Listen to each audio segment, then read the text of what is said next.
Hello,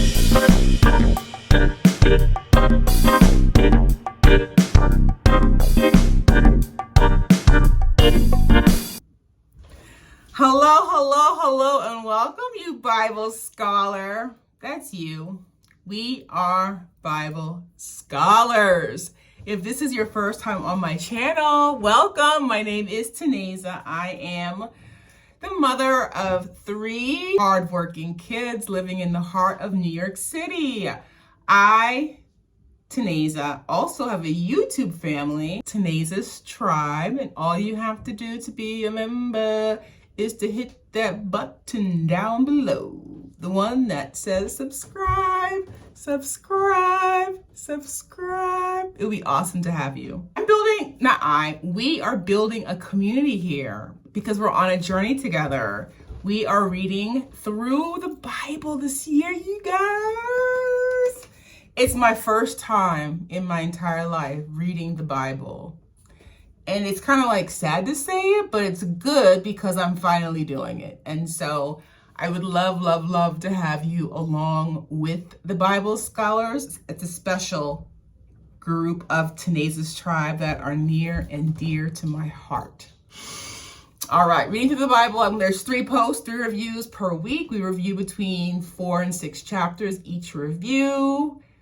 What else do I have to say? In my videos, we'll be reading the NIV version of the Bible, but whatever translation you have is perfect. And even if you do not have a Bible, I will put every verse on the screen. So you'll have everything you need in this video, okay? So we've already read Genesis, Exodus, Leviticus, Numbers, Deuteronomy, Joshua, Judges, Ruth. We are now in 1 Samuel. So today's review will be a review of 1 Samuel chapters 5, 6, 7, and 8. Do 3 reviews per week. Thankfully, the kids are back in school from spring break on Monday, so we'll go back to the posting Monday, Wednesday, and Friday. Yes, schedule, yes, routine. All right, Bible scholars. Chapter 5.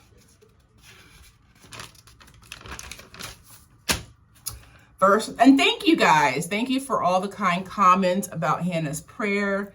I'm definitely glad that we chose to go ahead and read that in the video, the entire thing. So thank you again. 1 Samuel chapter 5, I wanted to read for you all verses 1, 2, and 3. This chapter is about the ark in Ashdod and Ekron. Verse 1, after the Philistines had captured the ark of God, they took it from Ebenezer to Ashdod. Verse 2, they carried the ark into Dagon's temple and set it beside Dagon. And that's a false god, lowercase g. 3, when the people of Ashdod rose early the next day, there was Dagon, fallen on his face on the ground before the ark of the Lord. They took Dagon and put him back in his place. I have in my notes, the next morning, the false idol of Dagon had fallen once again. This time, his head and his hands had been broken off. Verse 6, the Lord's hand was heavy upon the people of Ashdod and its vicinity. He brought devastation upon them and afflicted them with tumors. And I have a footnote that says, and rats appeared in their land, and death and destruction were throughout the city. The men of Ashdod said that the ark of the God of Israel should not stay with them. The rulers of the Philistines decided to move the ark of God of Israel to Gath. So the rulers of the Philistines decided to move the ark of the God of the Israelites to Gath. Verse 9, but after they had moved it, the Lord's hand was against that city, throwing it into a great panic. He afflicted the people of the city, both young and old, with an outbreak of tumors. And my footnote says tumors in the groin. The ark of God was sent to Ekron, As it was entering Ekron, the people of Ekron believed the ark was brought to kill them. I wanted to read the last 2 verses of chapter 5, verses 11 and 12. So they called together all the rulers, this is the people of Ekron, of the Philistines and said, "Send the ark of the God of Israel away. Let it go back to its own place, or it will kill us and our people." For death had filled the city with panic. God's hand was very heavy upon it. Verse 12, those who did not die were afflicted with tumors, and the outcry of the city went up to heaven. Chapter 6. So after 7 months, the Philistine priests and diviners instructed that the ark of the Lord to be returned along with a guilt offering. Then they will be healed. Verse 4. The Philistines asked, "What guilt offering should we send to him?" They replied, 5 gold tumors and 5 gold rats, according to the number of the Philistine rulers, because the same plague has struck both you and your rulers. The priests and diviners advised the Philistines not to harden their hearts as the Egyptians did. Verse 7, 8, and 9. Verse 7, now then, get a new cart ready with 2 cows that have calved and have never been yoked.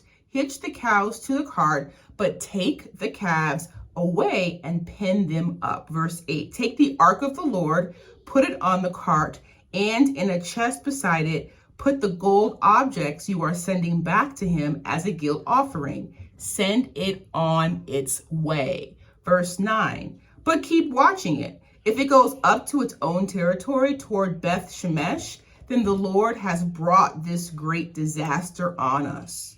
But if it does not, then we will know that it was not his hand that struck us and that it happened to us by chance. The instructions were followed. The cows went directly to Beth Shemesh, not turning to the right nor to the left.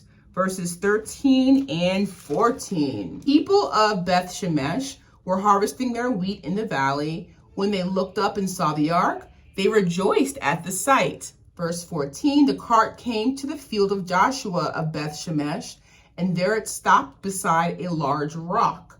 The people chopped up the wood of the cart and sacrificed the cows as a burnt offering to the Lord. But 70 men were put to death because they had looked into the ark of the Lord. The last verse of chapter 6 is verse 21. Then they sent messengers to the people of Kiriath Jearim, saying, the Philistines have returned the ark of the Lord. Come down and take it up to your place. Chapter 7.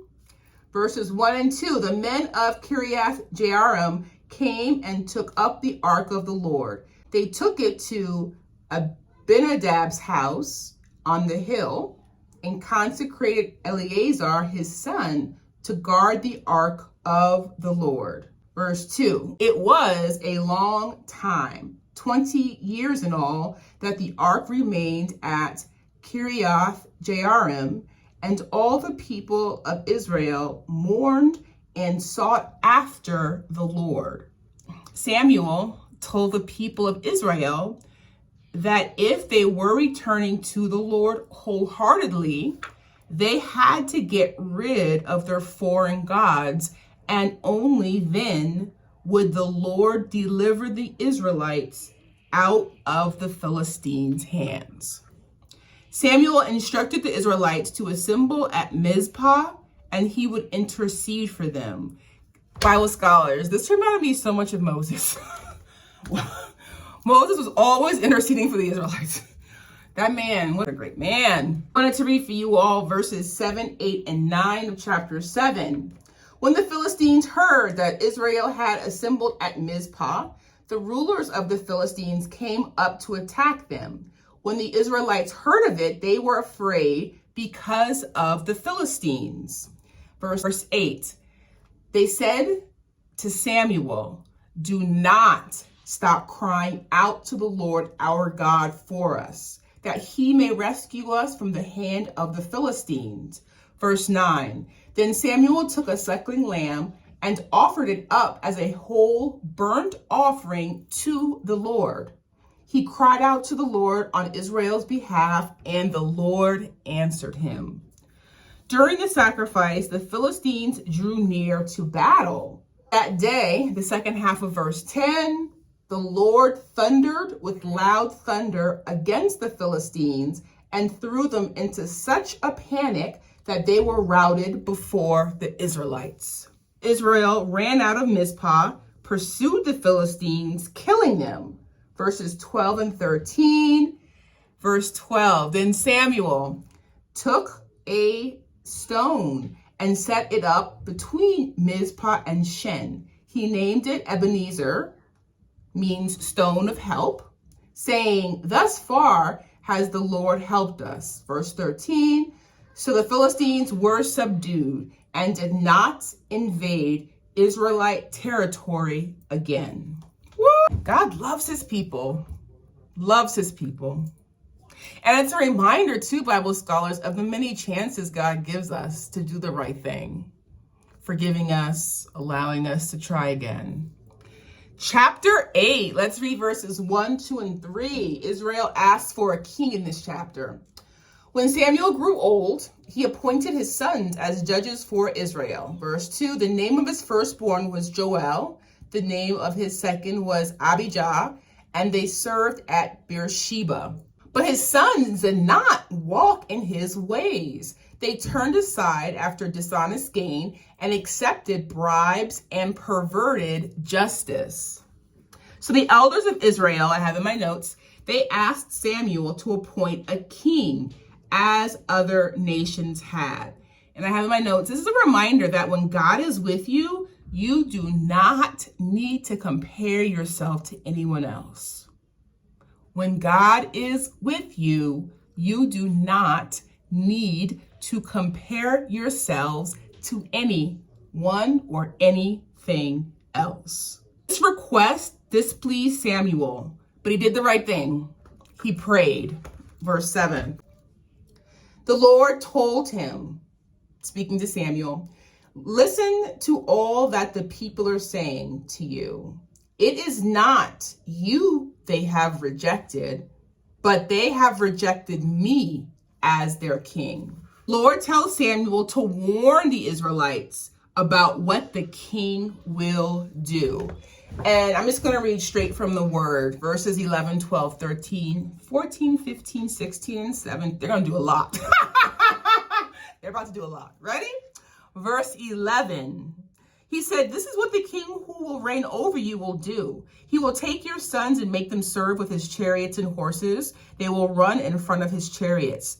Verse 12, some he will assign to be commanders of thousands and commanders of 50s, others to plow his ground and reap his harvest, and still others to make weapons of war and equipment for his chariots. Verse 13, he will take your daughters to be perfumers, cooks, bakers. Verse 14, he will take the best of your fields and vineyards, olive groves, and give them to his attendants.